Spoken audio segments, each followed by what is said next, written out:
Kalau yang tertulis di Al-Quran, mbaknya saya minta maaf sebelumnya, mau pelajarin juga nggak secara Al-Quran? Untuk apa saya mempelajari kitab orang? Untuk memverifikasi bahwa ajarannya dari Kekristenan Yesus tidak butuh verifikasi dari orang yang baru muncul. Kok gila kau memverifikasi ajaran Kristen kok dari kitab orang yang belum ada? Gimana sih? Ngarang kau. Kekristenan tidak butuh verifikasi. Kekristenan sudah ada di abad 1. Bagaimana abad 1 memverifikasi dari abad yang belum ada? Dek, mikir. Gini ya. Verifikasi. Untuk mau memverifikasi sekarang ajaran yang ada ini menggunakan ajaran yang lebih ada kan, yang duluan ada. Nah, contoh kalau kita mau mempunyai suatu merek dagang yang duluan ada kan daripada yang nomor 2. Aku tanya kamu, Bang. Nah, Aku tanya kamu, Bang. Apakah kekristenan abad 1 membandingkan ajarannya dengan yang di abad 7 yang belum ada? Aku tanya kamu dari situ. lah iya, karena yang duluan itu yang memang ada, yang itu yang KW, itu yang menjiplak. Astaga, kamu nih mabuk apa sih, Bang? Dari mana kamu belajar? Dari mana kamu belajar karangan ini? Kamu tuh kebanyakan nonton TV, kamu tuh kebanyakan nonton orang nggak jelas. Ngerti kamu? Belajar Yang belajar itu dari gereja, Bang. Mbak, maaf ya. Makanya kenapa saya ini bukan orang goblok. Saya ini orang IT. Orang IT itu menggunakan ilmu pasti. Maaf aja, Mbak ya. Karena dari tadi aku lihat kita baku sharing, Mbak. Mbaknya itu menganggap saya ini lebih bodoh daripada mbaknya. Sedangkan ilmu saya lebih memahami, maaf Mbak ya, daripada mbaknya. Apa yang kamu pahami? Dikarenakan apa? Yang duluan itu lebih ada daripada yang sekarang. Kalau ada kita mempunyai suatu merek dagang, itu duluan kita punya. Yang kedua nanti muncul apa? Itu adalah jiplakan. Nah, sama seperti yang junjungannya di sebelah itu. Saya tanya kamu, Bang, ya, guru lebih pintar dari dokter atau dokter lebih pintar dari guru? Tergantung gurunya di posisi anak IT kok kayak gini. Jawabnya kenapa terbata-bata anak IT? Saya tanya kamu, pintar mana, dokter atau guru? Dokter atau guru? Pintar mana? Lama kali anak IT jawabnya. Guru. Saya tanya kamu, kalau ada guru ya, kalau ada guru keracunan makanan, harusnya dia itu nggak usah ke dokter. Karena dia lebih pintar dari dokter. Mungkin nggak guru datang ke tempat yang nggak pintar? Kata kamu lebih pintar guru kan?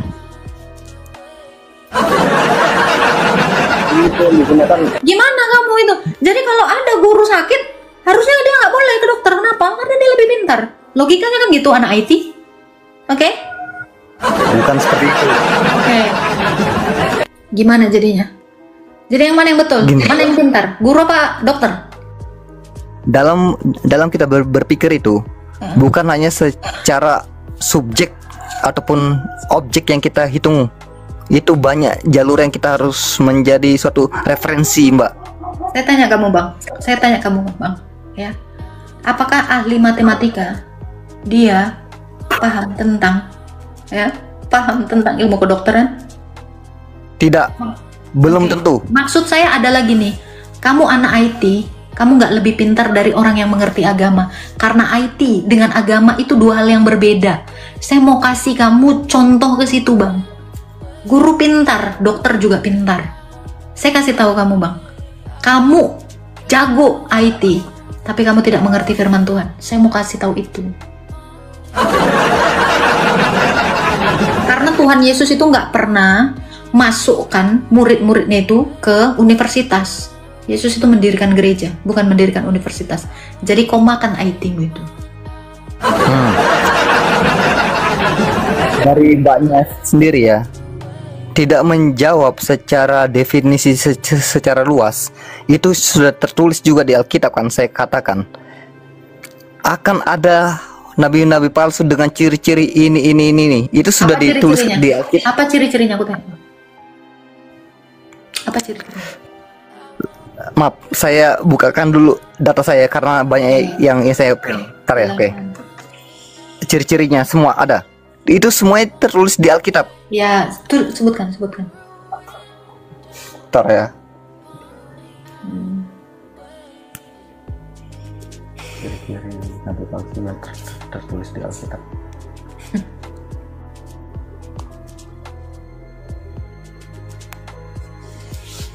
Ini ciri-ciri yang tertulis nabi-nabi palsu yang tertulis di Alkitab: menyesatkan dan mengajarkan ajaran sesat. Nabi palsu seringkali menyesatkan ajaran yang menyesatkan. Alkitab menyesatkan Yesus sebagai berikut. Salah satunya ciri-ciri menjelaskan, disebutkan Rasul Yohanes adalah menyangkal bahwa Yesus adalah Kristus. Itu di 1 Yohanes di ayat 2 di 2 Di mana ayat? Ayatnya di mana? Ayatnya di mana? Saya bacakan.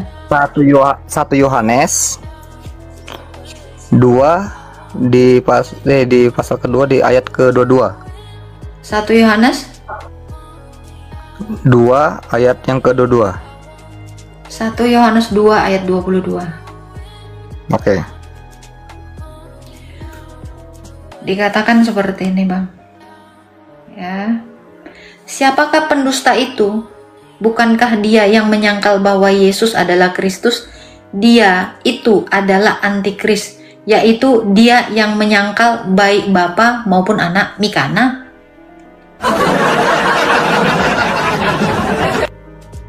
Lanjut. Loh, kamu bilang 1 Yohanes 2 ayat 22. Oke. Habis itu lanjut lagi ke Di mana nabi-nabi palsu ini antikris? Kamu kemana? Kamu bilang tadi nabi-nabi palsu. Ini ternyata antikris. Nabi palsu dengan antikris beda, sayang. Antikris itu nggak perlu bernubuat, tapi nabi itu bernubuat. Kamu membedakan definisi antikris dengan nabi palsu aja anak IT tidak tahu. Apalah yang diajarkan sama anak IT ini? Coba. Mana nabi palsunya? Nggak ada hubungannya di sini. Gimana? Sebentar ya. Oke. Mbak, beri saya waktu beberapa detik aja. Boleh. Akan muncul di media. Ayat ini menyebutkan bahwa mereka akan datang dan menampilkan menipu seperti domba yang buas, melakukan tanda seperti. Oh, dia sudah menyangkal Yesus ini, udah berkokok ayamnya. Enak banget. Petrus juga udah menyangkal Yesus 3 kali sebelum ayam berkokok. Antikris ini. Palsu ini. Oke. Mbak, coba minta tolong bukakan di Matius 7 ayat 15. Tadi nih, Matius 7 ayat 15. 7. Nah. Matius 7 ayat 15. Iya. Minta tolong dibukakan dulu. Jangan kamu menghakimi supaya kamu tidak dihakimi. Oh, ayat 15-nya bentar. 1-5 di sini. 15. Udah berapa kali si Petrus itu menyangkal. Waspadalah terhadap nabi-nabi palsu yang datang kepada kamu dengan menyamar seperti domba. Kapan hari dia jadi Kristen? Tetapi sesungguhnya mereka adalah serigala buas. Kapan hari dia datang? Ini dikata menyamar seperti domba. Kapan hari dia jadi Kristen?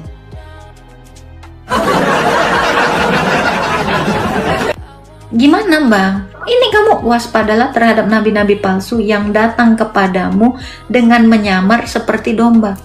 Inilah SSY. Datang dia sama kau.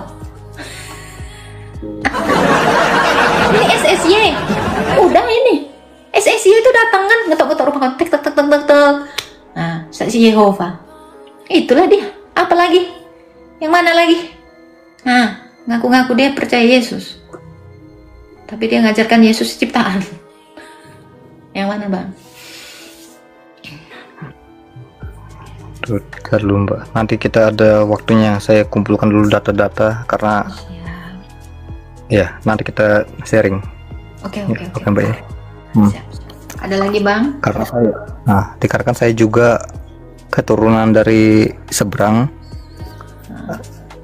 Karena orang tua saya lebih dari pihak bapak meyakinkan dari pihak perempuan bahwa Tuhan Yesus ada dan amin, ya saya memilih karena saya bukan pewaris dalam suatu agama. Benar nggak?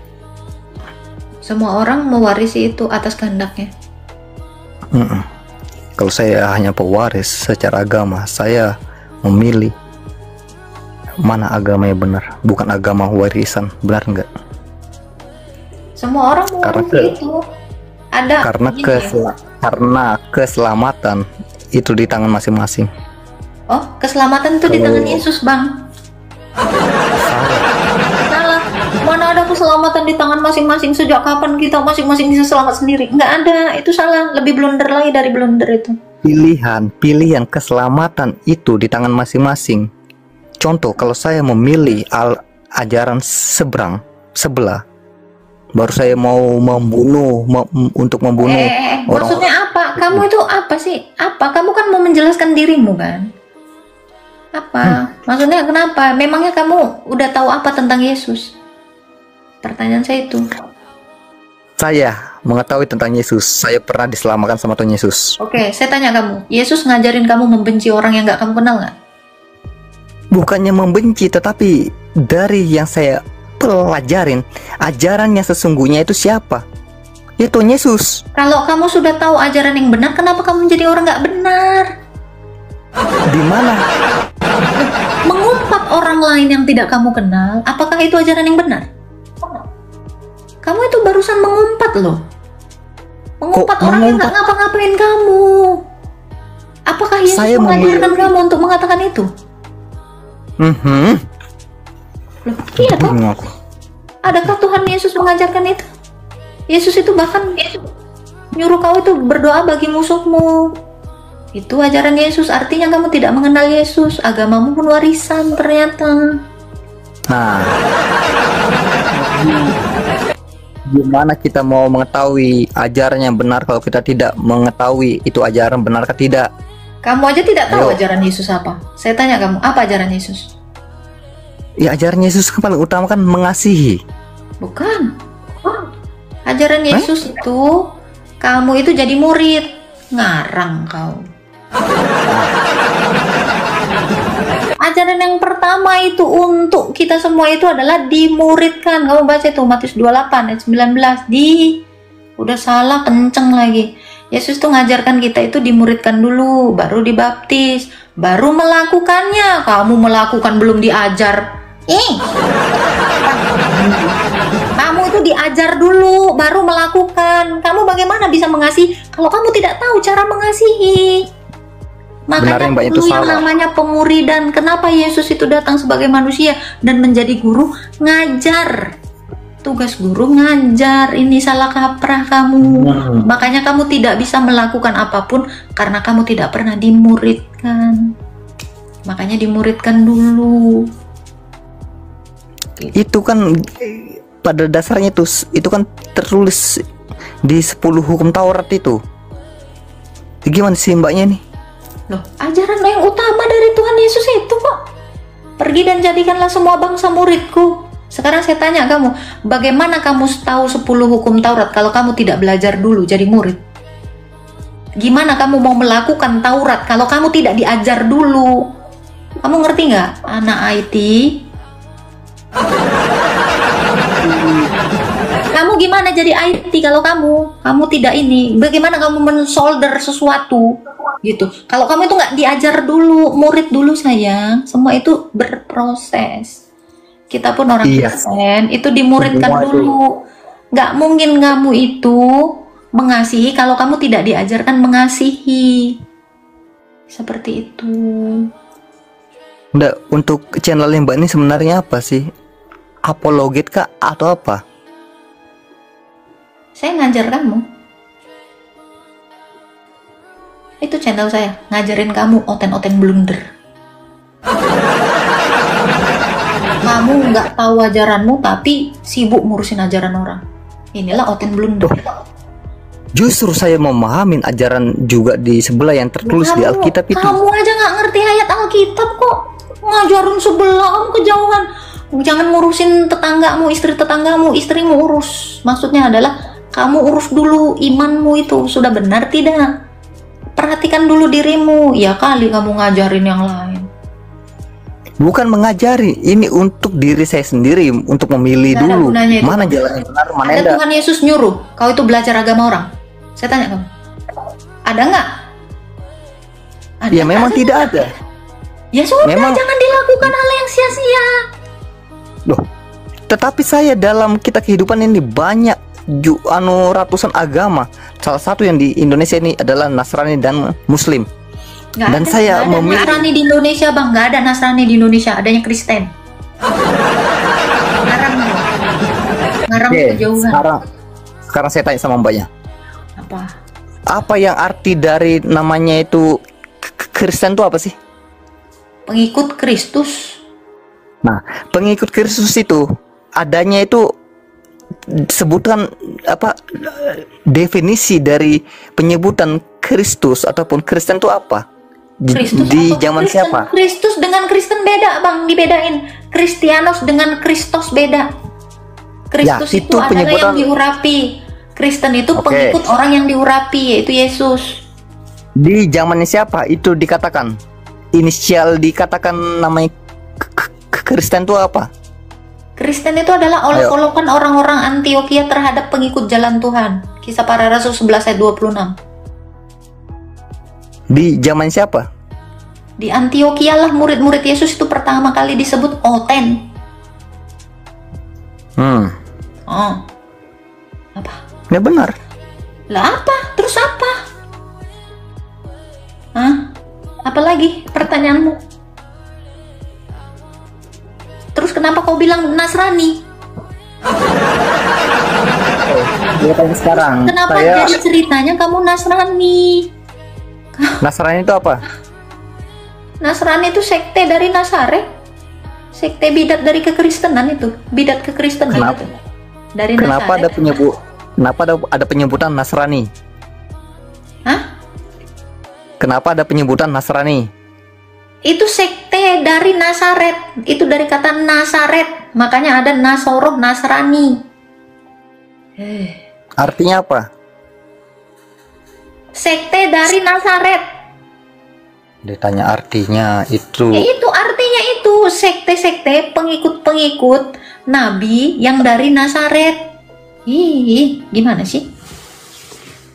Masa kamu ini nggak ngerti juga? Sudah saya anukan untuk penambahan tadi. Apa tuh? Kenapa saya lebih memilih Tuhan Yesus? Karena saya juga mau pelajarin di situ. Sudah Tuhan Yesus itu sudah tertulis di Alkitab, ada akan nabi palsu, ciri-cirinya begini gini. Ada semuanya itu yang di sebelah itu. Sini aku kasih tahu bang. Kamu lebih baik ke Apa? gereja daripada nonton Edis TV bang. Agak gila kau ku tengok. Agak nggak waras kau ku tengok. Ya, kamu itu udah tahu Kristen ya. Kalau memang Edis TV itu menginfluence kamu, harusnya menginfluence kamu menjadi lebih baik, bukan jadi brutal kayak gini. Tinggalin. Kalau lu jadi penjahat kayak gini omongannya, mending tinggalin. Kamu tuh udah tersesat jauh. Nggak gitu caranya bang. Kita ini Ya, Mak. memberitakan firman itu bukan untuk gebuk-gebukan, tapi Kok gebuk-gebukan? Ini udah saya bilang, tinggalin ke gereja kamu. Gak usah nonton lagi kayak gitu. Sakit kamu udah saya lihat. Udah gak waras kau ku tengok. Nuduh-nuduh orang yang udah mati, gila kau. Pokoknya udah gak waras kau. Serius Loh, loh. kok tidak waras? Aku lihat ya. Kalian ini ya udah gak waras kalian. Gak nyambung kok bang. Serius lah bang. Jangan kau membenci orang yang tidak kau kenal. Gak baik. Ya ampun bang. Jalan yang baik itu adalah apa? Jalan kita pahami. Ngapain kita mau apa-apa? Mbaknya aja, mbak gini nih. Saya tanya sama mbaknya. Di kitab mana di Alkitab yang tertulis ada akan nabi palsu yang dapatkan apa aduh lupa bahasanya tuh. Apa sih kamu? Di gua Zira kah gua apa ya? Narasikan itu, jadi jangan kau tanya sama aku, itu narasimu kau lah. Aku Lah, ada itu ada terdapat gini. Itu ada tertulis di Alkitab.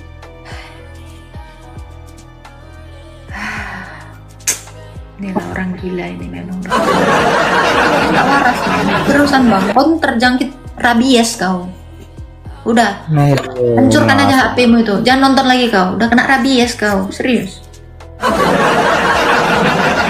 Ya, udah rabies kau. Tuhan Yesus tuh nggak ngajar itu. Yesus itu ngajarin kamu berdoa kepada musuhmu. Dia aja bukan musuhmu, tiba-tiba kau gila. Terus kau menggila. Ya ampun, telat kali rabiesmu ini. Ada lain dia memang. Ya ampun bang. Orang nggak ngapa-ngapain kau, dia datang kepada kau pun enggak. Sibuk kali kau. Tapi gini, untuk umatnya kita juga dibombardir segala macam karena ajarannya urusan itu. Kau itu. Kok bukan urusan kok bukan urusan saya, saudara keluarga saya dibantai karena ajarannya itu. Mati adalah keuntungan kata Tuhan Yesus. Tuhan Yesus bilang kamu itu akan dianiaya. Terus apa? Terus kalau kau nggak jadi dianiaya, bohonglah omongan Yesus. Yesuslah jadi Mesias palsu kalau gitu. Ya kan? Kamu mau nggak nubuatan Yesus itu terjadi? Bahwa kita semua akan dianiaya. Tiba-tiba kau nggak mau dianiaya. Akhirnya Tuhan kau sendiri jadi nabi palsu. Mau? Mau? Itu konsekuensinya. Mikir. Udah dibilang Yesus kok kau akan dibenci, tiba-tiba kau nggak dibenci. Sakit kau. Gagal sakit itu. Memang itu sudah terus. Iya dong, kan Yesus bilang apa? Kamu akan dibenci, kamu akan menderita. Tiba-tiba kau nggak mau menderita. Berarti omongan Tuhan Yesus bohong gitu. Kamu jadi mau membenarkan apa? Mau membenarkannya tertulis di Alkitab. Bagaimana kamu bisa membenarkan itu? Yang bisa membenarkan itu cuma Tuhan Yesus. Kamu ini bukan Tuhan. Saya memang bukan Tuhan, tetapi itu semua itu ada tertulis di Alkitab. Kalau kamu aja banyak dosa, bagaimana kamu membenarkan perkataan Tuhan Yesus? Siapa kau membenarkan perkataan Yesus? Kalau mbaknya mengatakan saya banyak dosa, emangnya mbaknya tidak banyak dosa kan? Nggak ada orang yang bisa membenarkan perkataan Yesus. Cuman Yesus yang membenarkan perkataannya. Kita sadar diri. Kita banyak dosa kok mau membenarkan Alkitab. Nggak perlu bang, nggak perlu. Alkitab itu bukan dibenarkan, tetapi diberitakan. Itu ajaran Yesus. Gimana sih? Diberitakan bang, bukan dibenarkan. Kalau dibenarkan artinya apa? Sebelumnya nggak benar. Maka kamu perlu membenarkan itu. Ih gila, siapa kita membenarkan kitab? Berarti kan sebelumnya belum benar. Tuh. Gimana? Ayo. Ya udah. Karena besok saya mau ibadah, nanti kita ketemu di lain waktu. Tunggu dulu, aku tanya kau dulu. Besok kau mau ngapain ibadah? Ibadah, memuji, memuliakan nama Tuhan, mendengarkan firman Tuhan untuk. Mana dalilnya? Mana dalilnya? Kok dalilnya? Mana ada perintah Tuhan Yesus kau bergereja untuk memuji nama Tuhan, mendengarkan firman? Mana? Mana ada? Kamu itu disuruh ekaristi ke gereja. Untuk apa? Salah. Untuk apa? Makanya kau baca Alkitab kau. Ya, murid-murid itu Yesus itu berkumpul untuk memecah-mecahkan roti, bukan mau memuji Tuhan, dengarkan firman. Gak ada dalilnya. Fix, kamu nggak tahu apa-apa. Gitu kok kamu mau menghakimi yang udah almarhum. Ngarang. Kok menghakimi sudah almarhum, sedangkan di Alkitab memang tertulis loh akan kamu adanya besok mau ngapain? nabi palsu itu. Ku tanya dulu kamu ngapain? Kapan? Di mana ayatnya Yesus menyuruh kamu ke gereja dengar firman muji-muji Tuhan? Mana dalilnya? Nggak ada kan? Orang nggak ada kok dalilnya, kok kerjakan yang nggak disuruh. Nah, sekarang saya tanya balik sama mbaknya, kalau mbaknya ke gereja besok itu ngapain? Untuk Ekaristi, perjamuan kudus.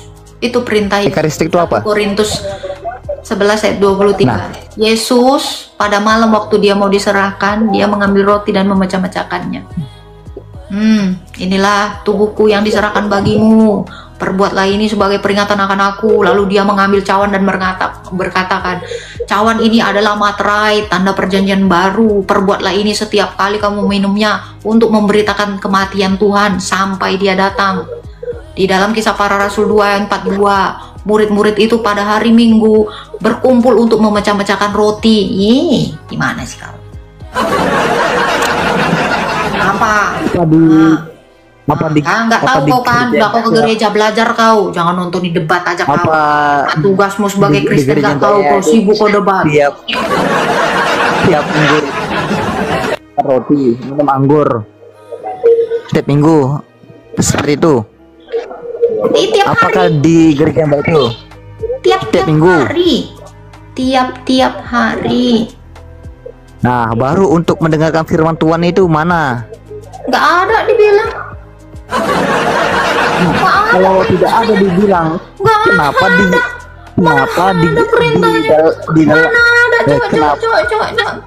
tunjukkan kalau ada dalil. Coba tunjuk. Kenapa di gereja itu ada namanya itu membaca firman Tuhan, baru ada untuk dari pendeta itu memberi apa kayak macam ceramah itu. Ceramah? Emang kau RT 6?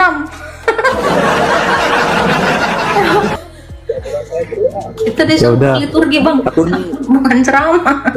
Lu mau ngapain sih? Saya ini Mbak mau marah lihat saya mbaknya jadi kalem, udah malas aku.